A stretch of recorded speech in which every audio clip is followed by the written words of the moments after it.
Сәлеметсіздер ме? Мен Айдана. Бастауыш сынып әр баланың оқуға деген құштарлығының, сенімінің және болашақ қабілеттерінің негізі. Бүгінгі бастауыш сынып тек оқулық емес. Бұл ойлауды дамытатын жаңа әлем. Әр бет жаңа мүмкіндіктер біз жасайтын алғашқы қадамдар. Әр тапсырма тек баға алу үшін емес, ойды дамытатын тәжірибе. Логика, тіл және табиғат бәрі ой мен тәжірибе арқылы жақсы дами. Тарих, география, жаратылыстану барлығы интерактивті форматта түсіндіріледі.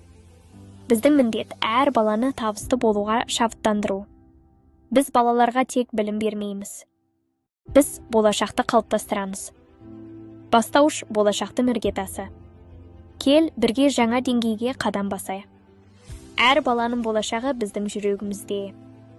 Бастауыш сыныпта алған білім болашақтың сәулелі жолы. Біз әр баланың қабілетін ашуға көмектесеміз. Бұл кезеңде оқушылардың оқу, жазу, санау, ойлау, сөйлеу, қоршаған ортамен танысу сияқты негізгі базалық дағдылары қалыптасады. Осы деңгейде оқушылардың тәртібі, еңбек мәдениеті, қарым-қатынас дағдылары және шығармашылық қабілеттері де дамиды. Шынайы оқу, шабыт пен шығармашылықтың үйлесімі. Әр оқушы болашақтың жарық жұлдызы.